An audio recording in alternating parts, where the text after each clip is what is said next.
Welcome back, dear viewers, and you are still watching the Breakfast Show. And in this segment of our program, we will talk about beach tourism, as Egypt now is witnessing the summer season, and the Chamber of Tourism has announced the return of 5 new tourist markets coming to Egypt during the summer season following the reopening of flights in Europe. And to shed more light on this issue, I'm joined today by Ms. Yasmine Dwiedar. She is tourism expert. Good morning. Good morning. So, Yasmine, as we have just said that many European countries have decided to resume flights and open their airspace, and tell us more about the impact of that opening on tourism markets. Well, supposedly that would be very good for our tourism, and the numbers are starting to pick up a lot. Also, the hotels around Egypt and the Ministry of Antiquity and Tourism, they are taking all the precautions for the opening and the reopening of all the facilities for tourism, especially the hotels and the beaches, the pools and so on. And they have made a lot of guidelines to fulfill that.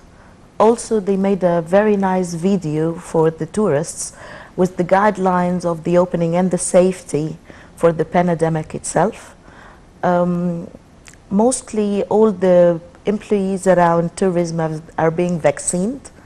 They have already... I think they started with those working in tourism. Exactly. Actually, they have to be vaccinated. Exactly.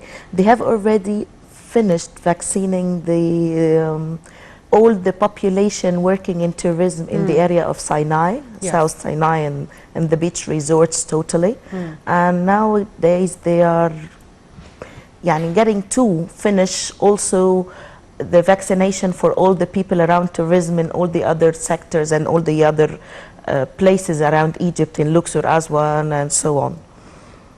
So we were just talking that the tourism minister was convening the past days with the Ukrainian delegation. So do you expect the flow of Ukrainian tourists in the coming period? Of course, I believe so. The Ukrainian people, they love the beach resorts. They love the tourism for of the sea and so on.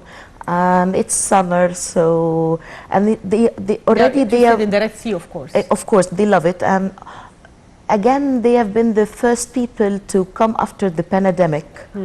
So that's why the delegation is here nowadays. And they are still visiting all around Egypt. Are they expecting the precautionary measures? Exactly, and seeing the area around after the pandemic and what's going on.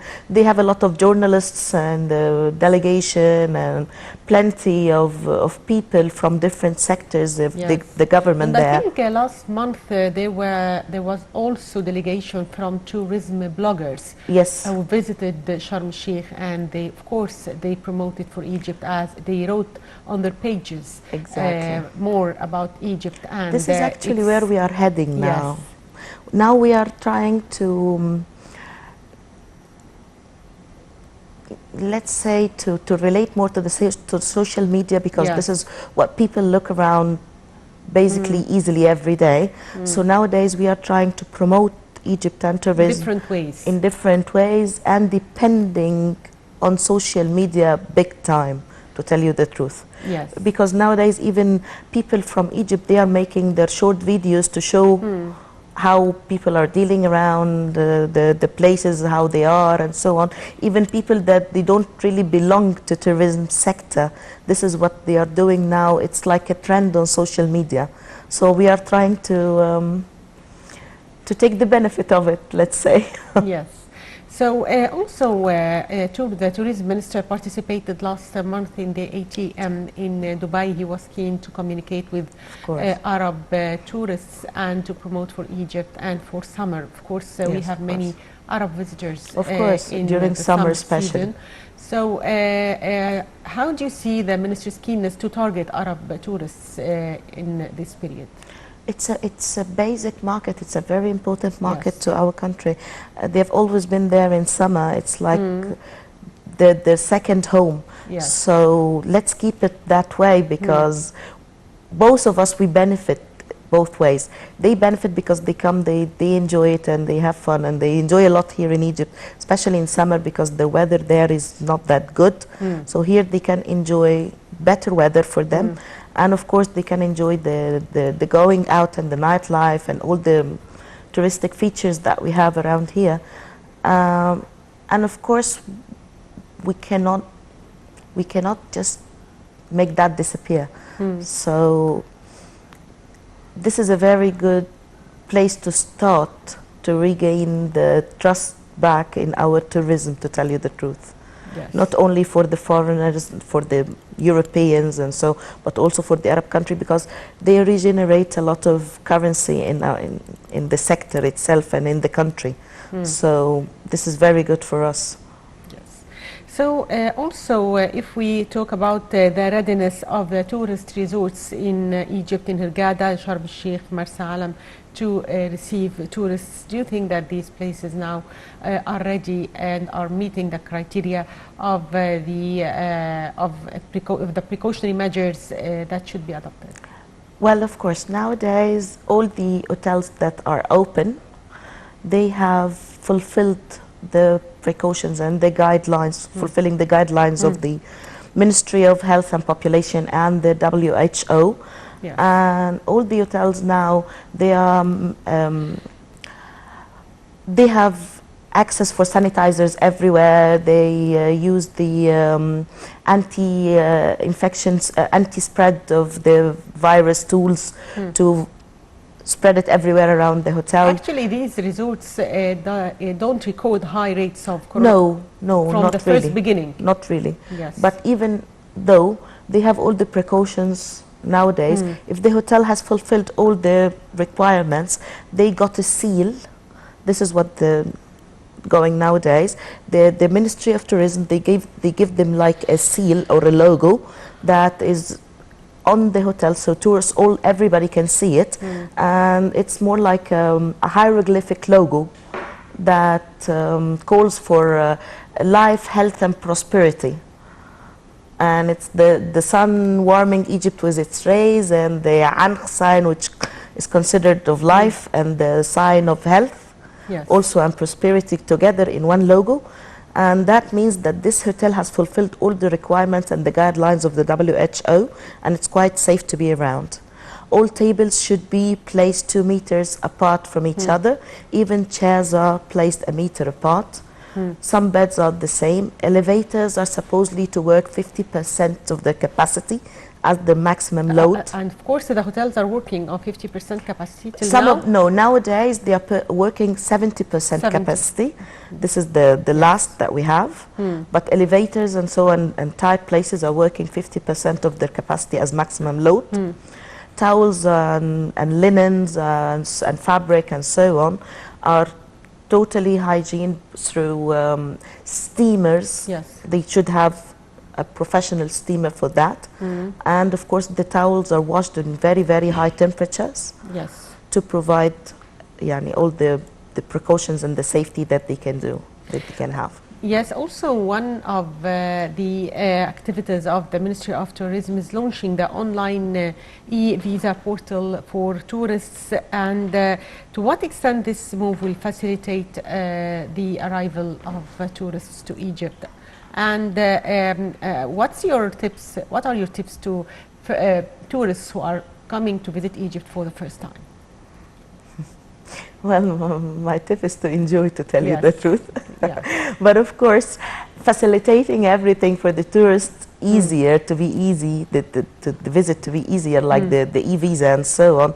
This is very good, to tell you the truth, because nowadays people, they don't want to be around in queues or whatever. They don't want to be in occupied places. And also, on the second hand, plenty of people nowadays, they prefer to do everything online instead of going somewhere or doing it on the spot. Even for the plane tickets, even for their bookings for the hotels and so on. So why not for the visas? So to facilitate it more and to make it more easier for them to do. Yes. Also nowadays we are making the electronic check-ins and outs from the hotel. and that new. also, yes, yeah, and in accordance with the electronic visa and making everything electronic to be easier and to prevent the overpopulation in one place, which is very good. So, in your opinion, what are the challenges that still face tourism sector in the coming period? Well, I think the government has worked in the past few months during Corona to develop many sites, many touristic sites, the Giza Plateau, and many other places. So, what else can the government or the tourism ministry do to upgrade the tourism in Egypt? Just to educate the people working around tourism, Yes. to tell you the truth, about what's going on and how they should deal with it, and so on. But otherwise, everything is ready, I believe. If you go around, Yes. you'll see everything is ready. So I believe educating people is the only missing part of this altogether. Yeah. You mean people working in the tourism, course. or the culture of how to treat tourists in Egypt? Of course, yes. This is one part of it, and also to educate tourists how to deal with Yes.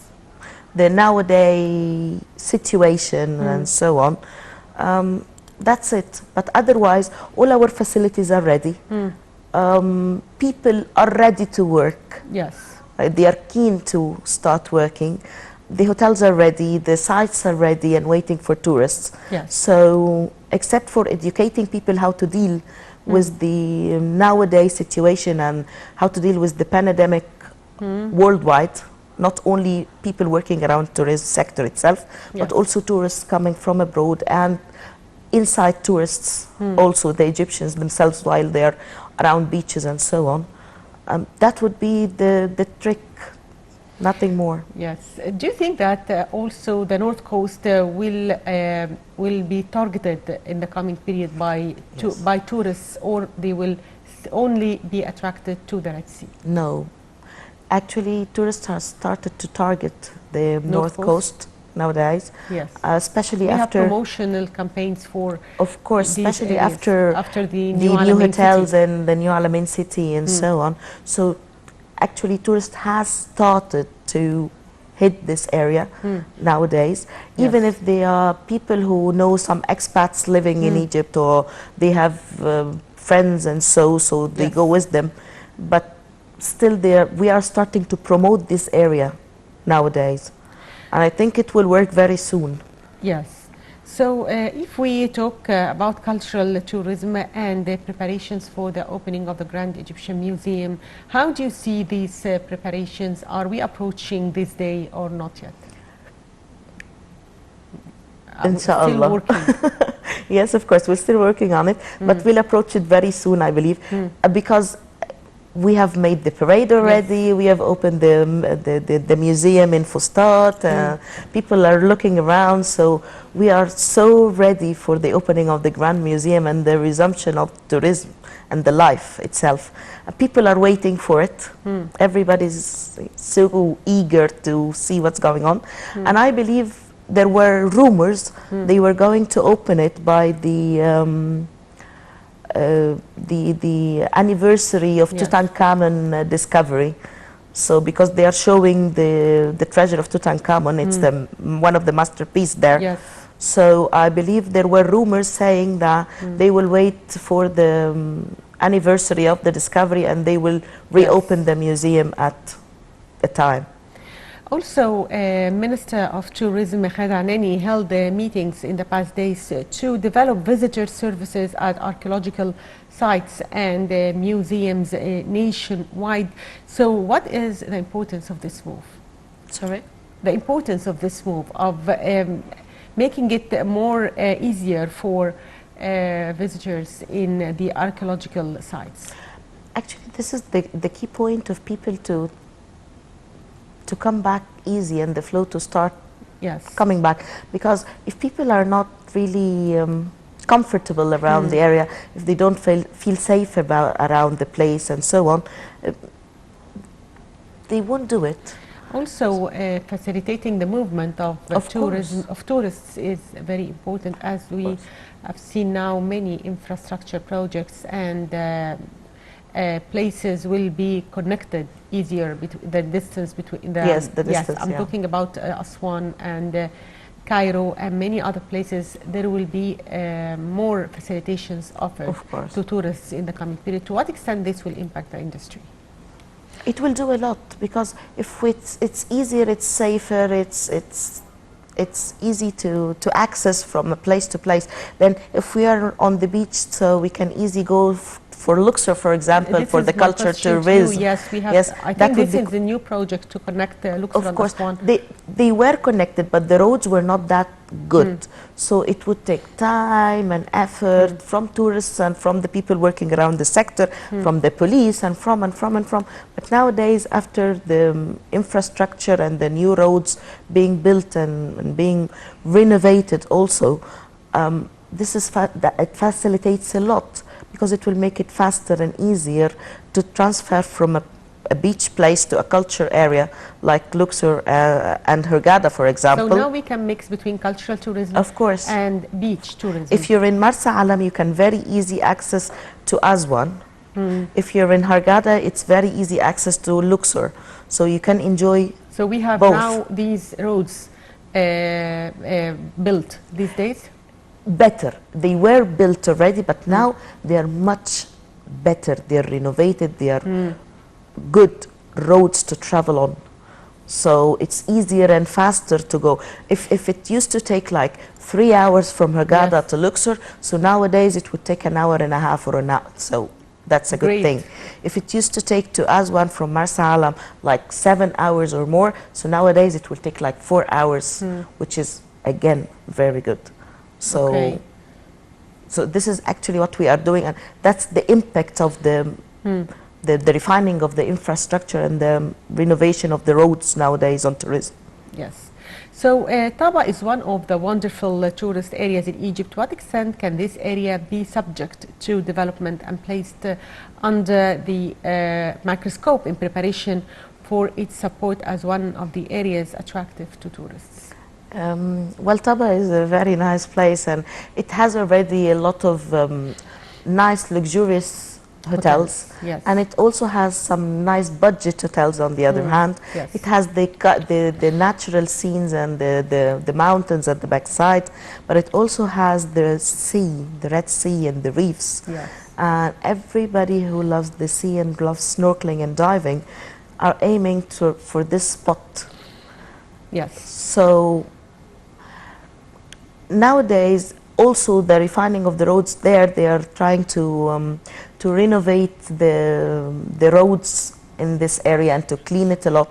The hotels there are also, they are totally prepared for tourism. Even the small camps and the budget hotels there, they are ready to get tourists nowadays. So hopefully we'll start picking up very soon. Yes. The Red Sea already is like it is booming in Egypt, because the people who are in love of diving and snorkeling and like excavating the underwater world, they will find nowhere like this place. Do you think that we need to open new markets for Egyptian tourism? Now we have from tourists from Ukraine, Russia, Italy, many places. Do you think that we need to approach new markets like Far East, Latin America, these places? Of course we do. We do approach them, not really that we don't, but the space between us actually is too far. So that's the only thing affecting tourism from the long flights is a big. It's hindering. Yes, it's the whole thing. It is holding things back, but otherwise, this market is totally approached, because before the pandemic, we used to have a lot of tourists from China, Korea, Japan, and so on. So just if we resume the flight and the governments, like Japanese government, they agree to resume their flights back and so on. So I believe people will start coming back very easily, very soon, and in great numbers. Because they have been waiting for a long time. We have been having plenty of new things that they are eager to see. On the other hand, everybody looked at the parade, the Golden Parade. Yes, of course, it was very good promotion for Egypt. Of course, everybody is waiting to see what's going on, to see this parade. Now, all the children around the world, they have been talking about the queens, the kings, yes. and they're looking for the names that they have seen in TV. So everybody is eager to come back. So when we start resuming all the flights and we are connecting with all the government, like our minister is trying to do nowadays, to open new markets, to open new markets and to connect with the people that earlier have been coming to Egypt, like the Italians, the Germans, and so on. So that would resume things quite easily and flexible, I believe, after resuming the flights. Also, the past period witnessed many archaeological discoveries, and excavations are taking place everywhere. Actually, many historical artifacts were discovered in the past period. Do you think that we should make more promotions for these newly discovered artifacts? Of course, of course. To tell you the truth, Egypt needs promotion on daily basis. Although, because every day we have a new discovery. Yes. That's it. Although people know us already and they are eager to come, but on the other hand, we have something new every day. Yes. So we hope we can do that. Yeah, basically we can do it, and we have to do it every now and then to promote the new things that we are discovering, and we are unearthing a lot of things. Yes, true. Everywhere, so we need a lot of promotion and a lot of like advertising all the time. Putting the spot on these new discoveries. Exactly, exactly. So finally, I'd like to thank you, Ms. Yasmine Dwiedar, tourism expert. It was a pleasure. For being with us today. My pleasure. Thank you. And the viewers, a short break, and we'll be back, so stay tuned.